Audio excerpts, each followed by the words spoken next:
Hello YouTube. Robert Alvarez, the Psychic Witch, also known as Mr. Lighting on a Fan.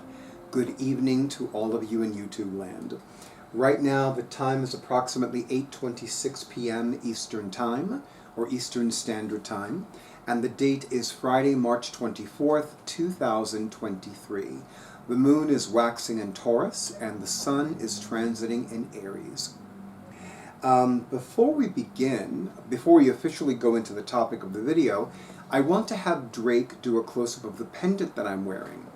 As some of you may recall, I wear different pendants based on the transiting sun signs, and this is brachiated jasper. Brachiated is spelled capital B as in Barry, R-E, C as in Charles, another C as in Charles, I-A, T as in Tom, E, D as in David. Brachiated jasper. I remember several years ago Drake showed me this pendant. I don't remember the Etsy shop offhand. If I do, I'll include it in the description box. But my first thought when I saw this pendant was, that looks like an Aries gemstone. And at the time, I didn't have any pendants that are set with Aries gemstones. Because I would normally wear a red gemstone, since red is the traditional Aries color.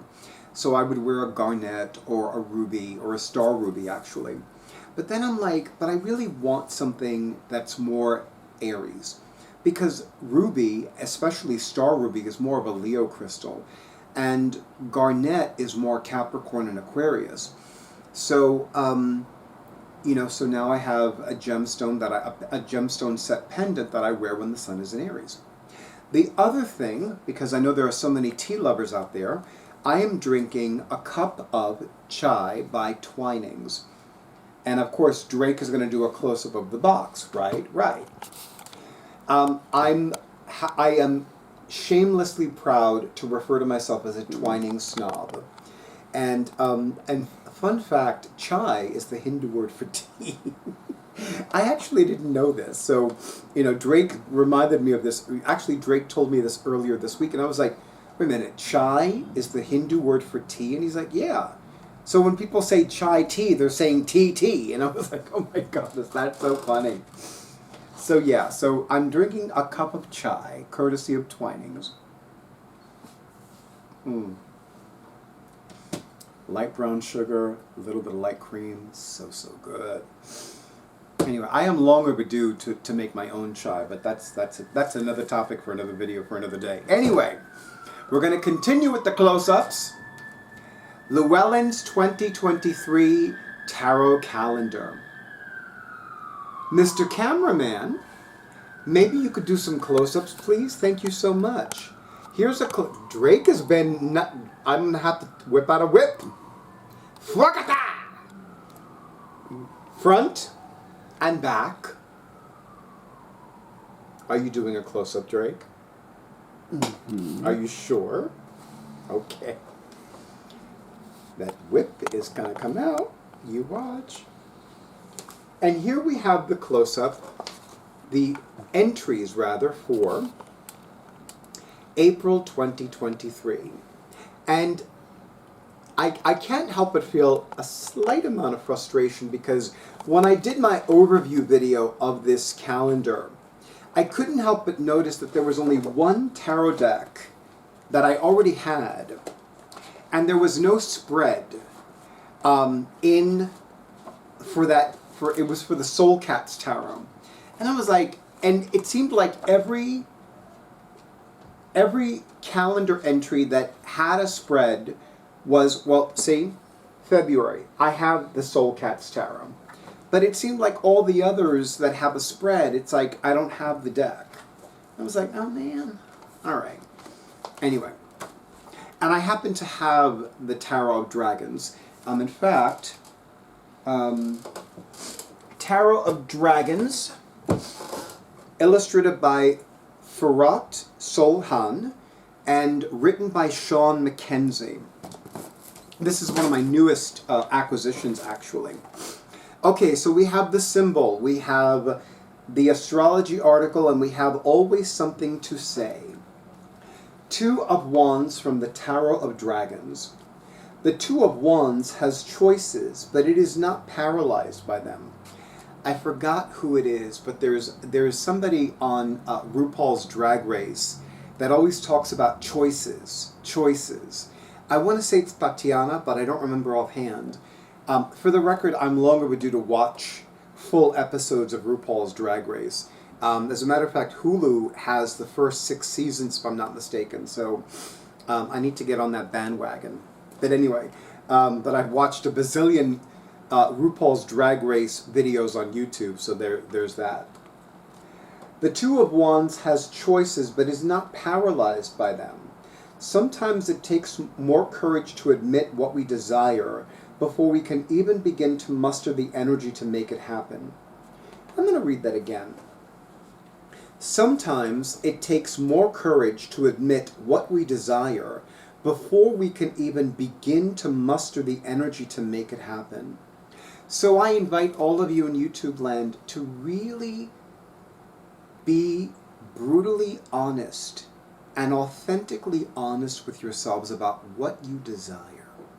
What is that strong desire in your hearts, in your souls, that you know instinctively must happen in your life for your life to be fulfilling and with meaning and purpose? Okay. And, you know, one of the other things I'm going to say about the Two of Wands is that I'm always fascinated by the fact that in the numerology of the Sacred Tarot, 2s are partnership cards. And I very rarely see 2 people depicted on a 2 card other than the 2 of Cups. And it's sort of like, okay, that's interesting. In fact, off the top of my head, I'm thinking of the Two of Wands in the Ancient Egyptian Tarot by Clive Barrett. And there are 3 people on the card. And I'm like, okay, not 2 people, but all right. The symbol, the globe. The globe represents the entire world, which is at this dragon's fingertips and is his to control, if he makes the right choice. Everything rests on making the right decision. You know what's interesting is that this is one of several tarot cards that has one of its traditional meanings, international travel. The Three of Wands, the World. Although the World being a major arcana card, I would look at the World as traveling to a sacred site, like Machu Picchu, or the pyramids of Khufu in Giza, in Egypt. Something along those lines. And then we have the astrology article, which I love. I want to tell you, even though I can count on 2 hands the number of people that have come to me over the last 2 decades for astrological services, I have an immense respect for and honor for astrology, especially Western astrology, which is the astrological system I know the best. I am long overdue to begin earnestly learning about Chinese astrology, and Vedic astrology is an animal that I am long overdue to spend time with, seriously. Vedic astrology has so much. It is so vast to me. Same thing with Chinese astrology, but I digress. So, the Two of Wands is governed by Mars in Aries, which is a very masculine energy full of fire, force, and heat. This card says, quite loudly, be confident and stand by your decisions. Aries brings pioneering energy, so this card will likely lead you somewhere you've not been before, literally or figuratively. The card tends toward domination, an idea we are not always comfortable with. We need to remember that sometimes intensity is needed to achieve goals. Breaking ground requires force and sounds violent, but the ground must be broken to plant seeds. You know, it's so funny because I'm remembering, some of you know that I offer Lenormand readings professionally, and I remember not too long ago doing a Lenormand reading for myself, and one of the main question that I wanted to know about was my overall health. Like, how could I improve my overall health? And one of the cards that came out was the Whip card. Now, with regards to health and well-being, the Whip card refers to repetitive, constant, intense movements, and actually actions. And my immediate thought was my pedal bike. How I have not used my pedal bike in far too long. I mean, I actually saw dust on it yesterday. And it really is something that I need to remember to use. And I have no excuses. I mean, I could easily use it while I'm listening to music, while I'm watching a video. So I really don't have any excuses. Always have something to say. Having your mind go blank during a reading can completely destroy your confidence. That doesn't have to happen. A few handy techniques can help you keep your composure. Start with a deep breath to relax and center. Say the name of the card out loud and describe it in detail. Talk about something unusual in the image that catches your eye, or if you're reading for someone else, ask them what catches their eye. Discuss the numerical, elemental, or astrological correspondences of the card. Draw another card. Focus on their similarities and differences and how they relate or don't relate to each other. Imagine the card shows a scene in a movie. Describe what happened just before and what will happen next. Before long, inspiration will strike and you will be back on track, filled with confidence. And I'm going to share with you something that I used to teach when I taught tarot classes and when I taught classes on other that focused on other tarot decks or other oracle card decks. So the few times that I'm stuck, I will close my eyes. Let's pretend that this is a tabletop, and I'm putting the Two of Wands on top of the... Hold on. Drake. I really need you to focus on what's happening here, okay? Please. All right, so let's pretend that this calendar, that this is the Two of Wands card, and okay, I don't understand what you're saying. Okay, now I understand what you're saying. But please, Drake. All right, so let's say, for example, I'm conducting a reading right now. The Two of Wands from the Tarot of Dragons is on the table, and I'm stumped. This is what I do. I will close my eyes. I'll take my left hand, which is the receptive, emotional, intuitive hand. I will place it on top of the card, and in my mind, or out loud, because sometimes I go back and forth between saying it in my mind or saying it out loud, I will say, what does this client need to know from you?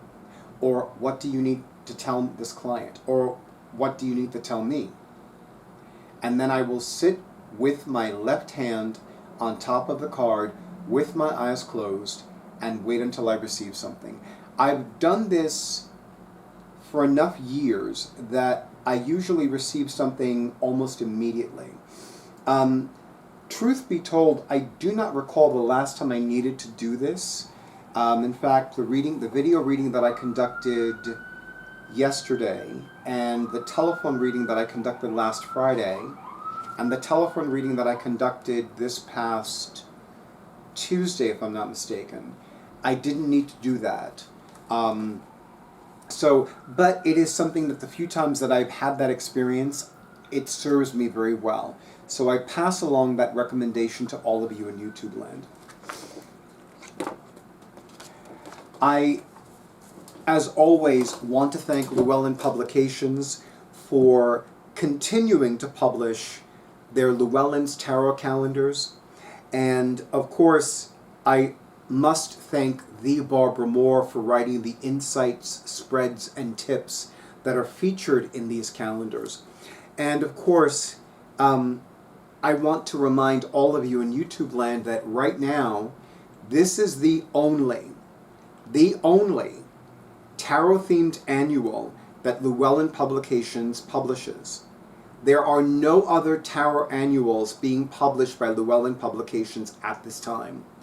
And more than a decade went by between the annual tarot readers and the Llewellyn's tarot calendars. So I cannot emphasize enough the importance that all of you in YouTube land buy this calendar. Buy this calendar for yourselves, buy this calendar for others. Make sure that you are letting Llewellyn Publications know that you are happy to buy this calendar, because it is their only one and only tarot-themed annual. They have witchy-themed annuals like the Spell a Day Almanac, like the Witch's Calendar. They have a bazillion astrology-themed annuals like the Sun Sign Book, the Moon Sign Book. They have annuals on essential oils and herbs, but this is their only one and only tarot-themed annual. So please, I cannot overemphasize the importance of continuing to buy this calendar so that Llewellyn Publications will see there is still an interest and they will happily continue to publish it. Because I mean, I don't know that for a fact. That is my sense, that is my impression. I truly believe that a publishing house will happily continue publishing something if people keep buying it. If people don't keep buying it, then why are they going to keep publishing it? That's my thinking on the matter. So please continue buying this calendar, because if you keep buying it, they're going to keep publishing it. Or at the very least, there's a very strong probability that they will keep publishing it if people keep buying it. Thank you to all of you in YouTube land for honoring who I am and what I do, and for honoring Drake, more commonly known as my awesome audio-visual person, for my YouTube videos and everything he does as well. Thank you so much for all the likes, all the comments, all the shares, and all the subscriptions to my YouTube channel. And an extra big and beautiful thank you to all of you who have scheduled your sessions. I look forward to conducting your energy healing treatment, and I look forward to consulting the Oracle for you at your divinely appointed time. Have a beautiful night, have a wonder-filled weekend, and stay tuned for the next video.